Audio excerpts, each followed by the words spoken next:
మా అబ్బాయి యేసయ్య పిచ్చోడండి. వాడు దేవుని మనిషి అండి. మా అమ్మాయి దేవుని మనిషి అండి.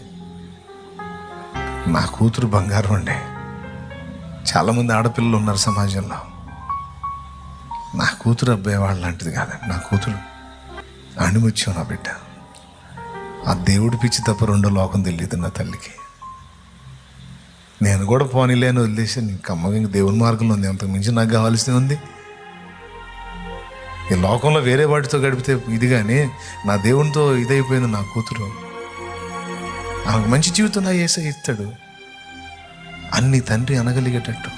ఒకవేళ అన్యుడై ఉంటే నీ తండ్రి, అన్యుడై ఉన్న తండ్రి సైతం నీలో ఉన్న భక్తి ఆత్మీయతకు ఆకర్షితుడైనట్లుగా నా కూతురు దేవుని మనిషి, నా కుమారుడు దేవుని మనిషి అనగలిగేటువంటి మెట్టు నాకు ఆ ధన్యత లభించిందండి.